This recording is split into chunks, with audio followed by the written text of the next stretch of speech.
Okay, so today's video is pretty much going to be about the void century and how it links back to the will of D, and also implementing some sort of powers with um Conqueror's HAKI. So really what I wanted to get into was, we already know about the void century, that the Roger pirates, I forgot that, I think that's their actual official name, I forgot. But basically that they actually, well, so select members actually figured out about the void century, possibly the whole crew. The only people that we know for sure figured out about the void century is Shanks, Rayleigh, and Roger himself, of course. So really what I want to get into was how, after they figured it out, not necessarily right after anything. Of course, they already knew that they had Conqueror's HAKI before and after that, but it's more with, especially with Shanks, that we've seen that his HAKI is exceptional, very exceptional, to where he doesn't even have a devil fruit, and he's able to go against Yonkos. He actually fought Dragon, who can shoot freaking beams and stuff out of his mouth, and I mean, it's just a dragon, and to come out unscathed. How Shanks is able to fight Whitebeard and come out unscathed. So really what I want to talk about is how it links back to the void century. I think that when they found out about the void century, because we actually see Rayleigh talking to Robin back in Sabaody, was that, yeah, he could tell you, but you probably come to a different conclusion or something like this than, him. And it's not necessarily like, oh, that just links back to Congress HAKI. No, but I think it kind of affected them in a way with them learning some type of knowledge that about the void century with Conqueror's HAKI somehow, that it affected their Conqueror's HAKI, or at least they implemented something that they learned.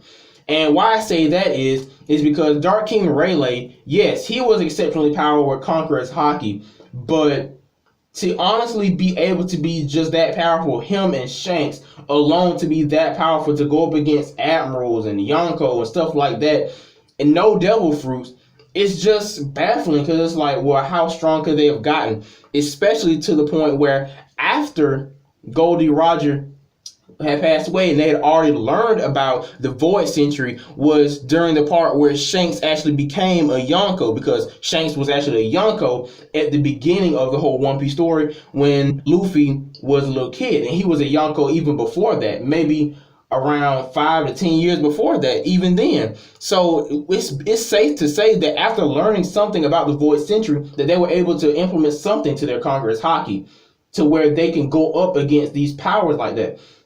And what I want to get back to the will of D is that basically I think that whatever they learned about the void century and them implementing a power with the Conqueror's HAKI, because Conqueror's HAKI basically inflicts your will upon someone. We see that because people get knocked out whenever even Luffy uses it. People get knocked out when Rayleigh uses it. People got knocked out, and of course, after having it so long, you probably are able to focus it where you're not trying to knock out everybody in the room. But let's just say that upper version of it is that you actually get to inflict your will kind of quite literally, where it actually takes form. And what I kind of thought about is kind of a reference to Naruto with the Susanoo. And basically the Susanoo is the basically a reflection of that person. With Sasuke's Susanoo, it's purple, more of a Susanoo pretty much doesn't use any close-up attacks. It's more of a long-range type of person, uses a crossbow, and that kind of reflects Sasuke in a way, to where he actually plans stuff out. He does it from not necessarily from a distance, but when he strikes, he's gonna strike. You know what I mean? And kind of with Itachi's. He had it's more of a defense type of person, because Itachi, with him being the Anbu, he's more, of course, prone to defense and tactical, where he had the Yada mirror as a defense shield and the sword as pretty much just a one-hit type of thing. And Itachi's attacks were like that even without a Susanoo. He was pretty much using chakra to pretty much win the battle, like, okay, well, I shoot you with this, and it's for sure going to take you out. But basically what I want to get into is probably the Conqueror's HAKI actually inflicts its will more into a literal form, and it kind of got onto like Conqueror's HAKI, to where maybe it could like reach out, like actually be something, or actually change something around you, more like how the awakening is with devil fruits. And by that I mean, you ever wonder how like I don't know, it's just something because to have to be that powerful. I don't know. I think it's just a further step with Conqueror's Haki. How do you inflict your will to maybe it can actually touch you? You know what I mean? It's like, okay, well, not only is my will finna hit you, but it's actually finna hit you. But maybe the will of D has something so a further step into that because we always know that the will of D for one always smiles when they die. And somehow, for some reason, the world government doesn't want the people like the will of D with the D in their name to actually be around because everybody with the will of D always comes to some sort of power or powerful position, and by that, usually everybody with the will of D automatically sometimes that we've seen so far usually has Conqueror's Haki. Garp has it. Ace had it. Luffy has it. I'm not sure about Law, but I'm not even sure about Ace's mom. But I mean, that's just confirmed like 3 people who had it like right there, dead smack in front of us, who actually had Conqueror's Haki. But one thing I wanted to say was maybe they take it a step further. Maybe, what if it's like with the will of D, you actually use your Conqueror's Haki in sort of a way where you inflict your will in such a way that it actually comes to pass. Because maybe that's another secret power just for the will of D and how they always come to power in some sort of way. Because looking at it like this, Upon Roger knowing that he was about to die, one thing that he wanted to do was conquer the Grand Line. He just wanted to do it. Bam, he did it. Now there were other pirates out there who may have been stronger or maybe just as strong, maybe a little bit weak, but he did it. Upon his death, one thing that he really wanted to enlist his will upon just by chance of someone in the crowd asking about the One Piece. I feel that when you die, when someone in the will of D with the will of D actually dies, that they're inflict their will upon like the world more like along the lines of changing something. How can I say it? The greatest thing that they have to offer at that moment. Basically, he was about to die. He conquered the Grand Line. He had nothing really to lose. He was going to die anyway. But the one thing he had greatest to offer was his One Piece because of that one guy said something.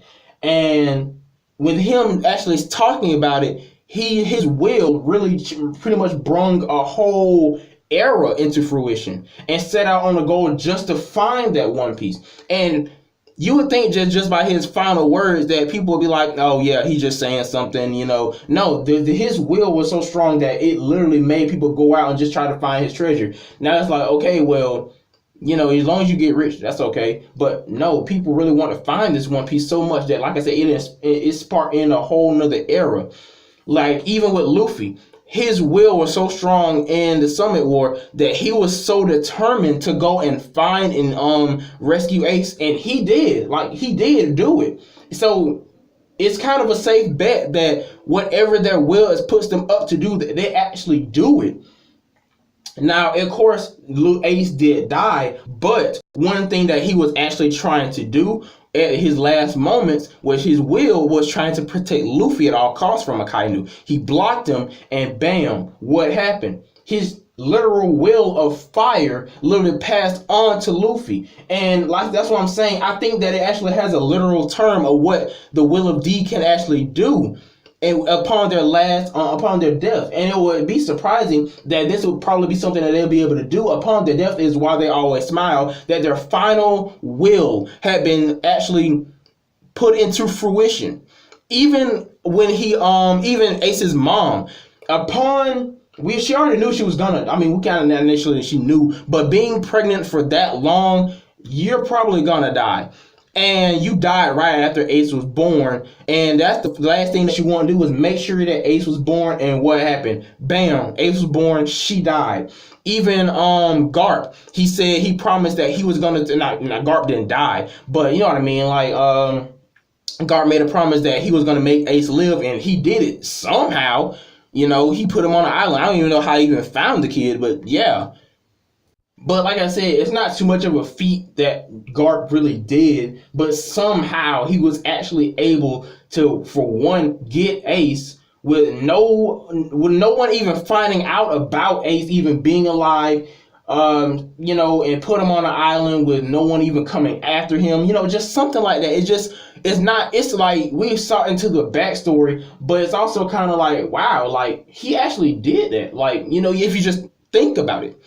But I mean, it's just different things like that you gotta really think about in the story of One Piece. Now, like I said, it's with Shanks and Rayleigh, it would kind of make sense that maybe some information in the voice entry let them amp up their will, or just their conqueror's haki, so to speak. You know what I mean?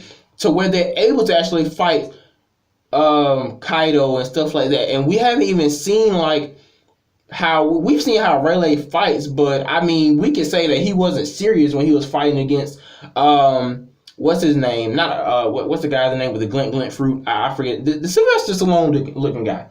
But I mean, come on, even Shanks. It would just make sense for them to make their will into something physical. Somebody with regular conqueror's haki would be able to do that. But not only would the will of D be able to do that, but they'll also be able to make their will into more of a not only physical, but something that's just for sure going to happen. You know what I mean? Like, it's just something you got to think about. When they always set their mind to do something, usually it happens. And that's probably why the government says that usually people with the will of D always come to power in some type of way, because their will is one so strong, and that no matter what, they're just going to make it happen.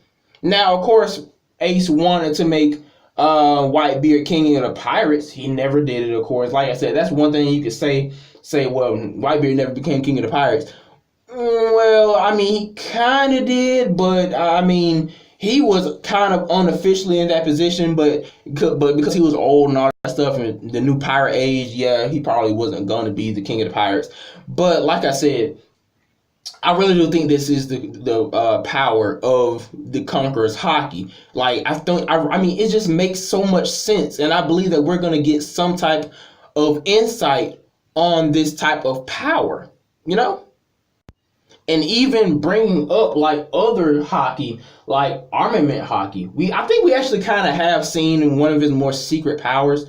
Kind of more with swordsmen, basically. Where basically, you can shroud it in your whole body. You can amp up your arms or something, use it for even defense purposes or attack purposes. But we already saw that at some point that even with a swordsman, like especially with Mihawk, his black blade, I don't even think it was already black. I think, I know you can usually do it with blades, or maybe just weapons, basically, that you use your armament haki on it for so long that the blade just turns black. It just stays black, and which of course strengthens the blade forever at that point. But, or at least for you. Now, if somebody else picks up that blade and uses it, I think that haki's kind of going to go away. But maybe if it doesn't, it's still not going to be the same type of effect. You still have to put your own will into it. But I think that's more of a secret power for armament haki, that you can just change the nature and the will of an ordinary object. But even observation haki, we of course saw that with Katakuri, where he has so much of an upgraded form of it to where he can actually see the near future, like a few seconds, maybe a minute into the future, at most a minute, but I think more like 5-10 seconds. But even Luffy, he's able to see more of his surroundings, sense stuff around him, and to more predict what's probably going to happen, not actually a for sure sight into the future. I think Luffy is more just predict, like, nah, I probably shouldn't do that. Maybe he might get to that point, but I think it might differ for other people. But Conqueror's haki, I do think that you could actually be able to, like, instill your will into something physical to actually hit someone, or, it'd be kind of cool to actually see that, kind of more like a Kurama hand looking thing, or maybe like a Susanoo type of looking thing.